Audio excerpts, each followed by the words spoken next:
hello my fellow Dragon Knights. After some time away sorting out a new computer so that I can properly edit, record and stream after continuous blue screens on the old one, I've had plenty of time to be watching new series. I rewatched Avatar: The Last Airbender since it is now on Netflix and decided that I would then move on to The Legend of Korra. I was warned not to watch it. I was told it was terrible, it broke some of the mechanics, and it just basically wasn't worth it. And today, I'm going to delve into why.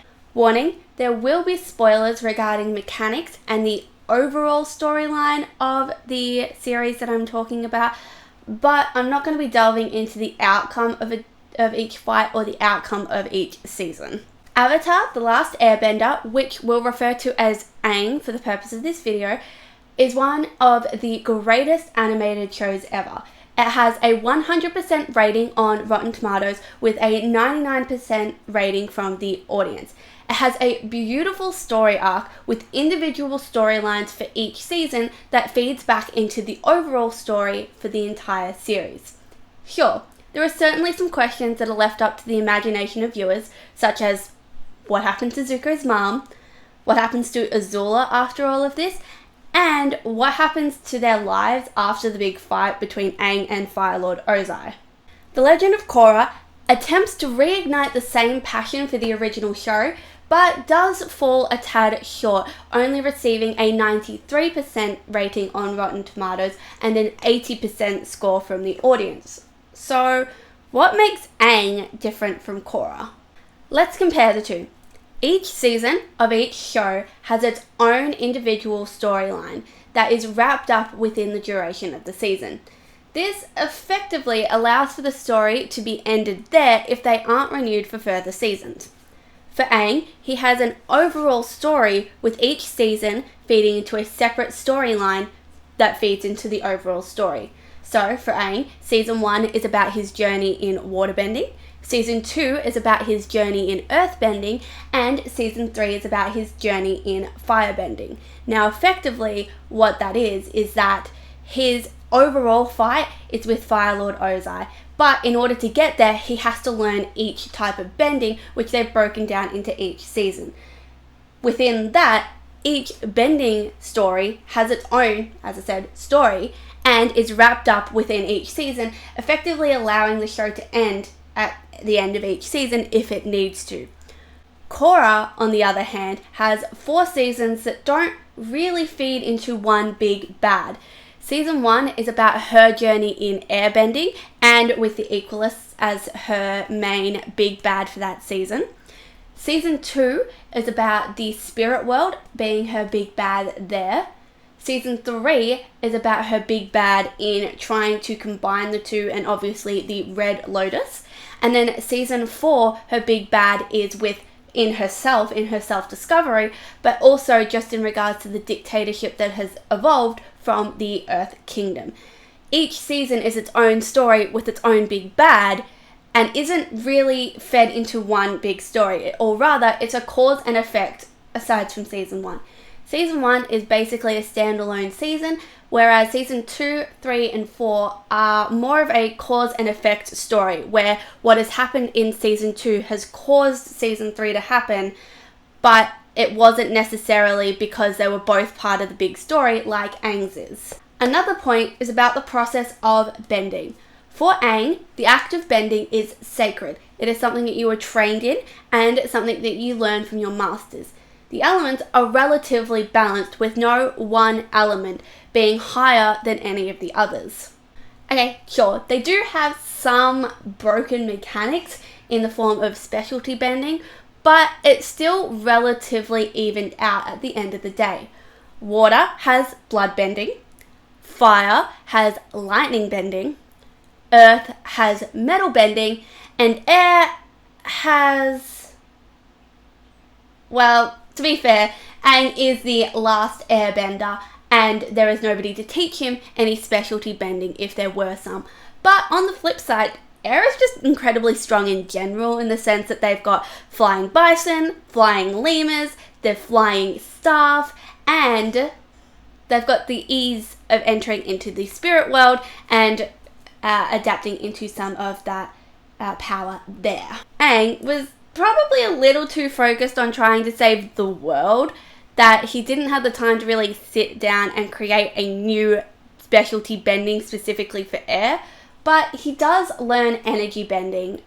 But at the same time, I wouldn't necessarily attain that to any specific type of bending there. Korra, on the other hand, suddenly flips this on its head.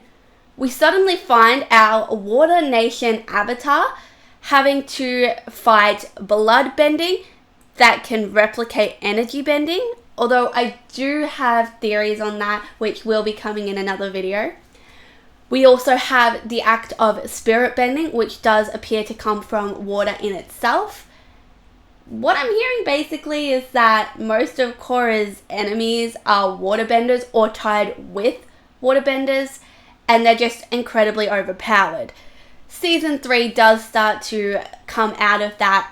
Water is really strong in the sense that we do start to see lava bending, which is actually an earth bending specialty. But fire.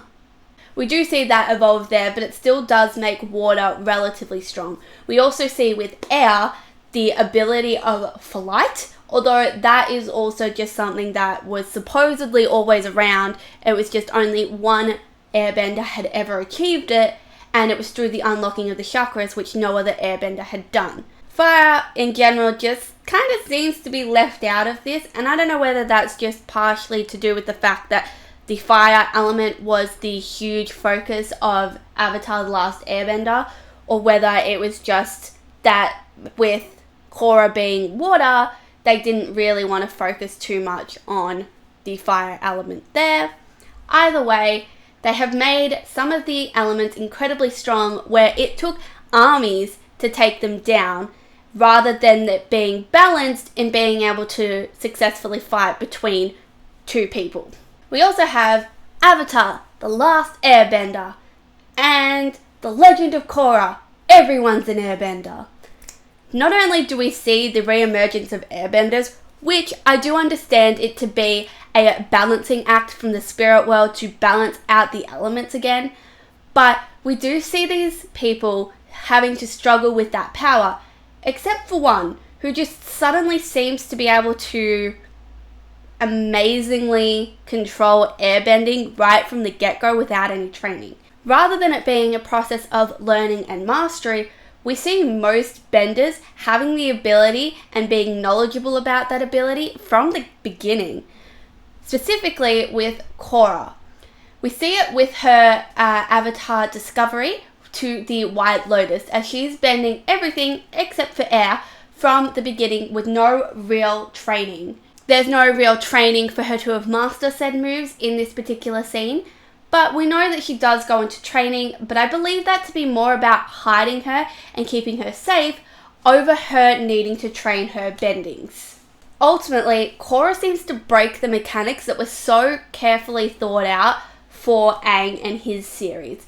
As I said earlier, no one person can take down one big bad, and it does take an entire army to do so.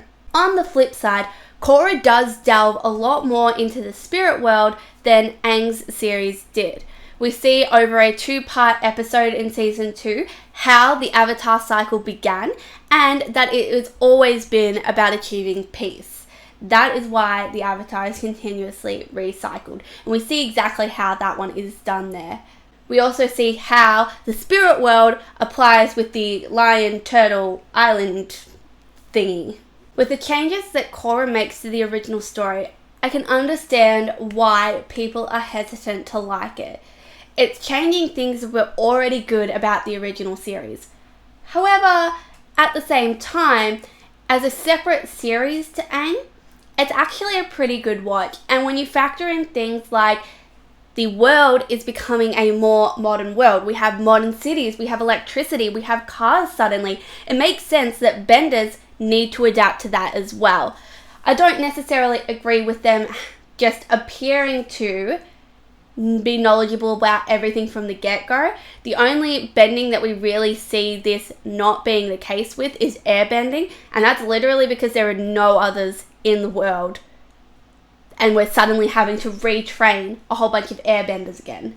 But aside from that, Korra as a series on its own is actually a really good watch. It's when you compare it to the original Avatar The Last Airbender that's when things start to get a little bit icky. But overall, broken mechanics aside, it's actually a really good follow-up to the series in my opinion there. Thanks so much for watching, guys. If you like what you see, you can click here for more theory videos. Otherwise, you can click here for my gaming videos. And don't forget, you can hit the subscribe button down here, as well as featuring any of my links in the description bar below. I will see you guys next week. Bye!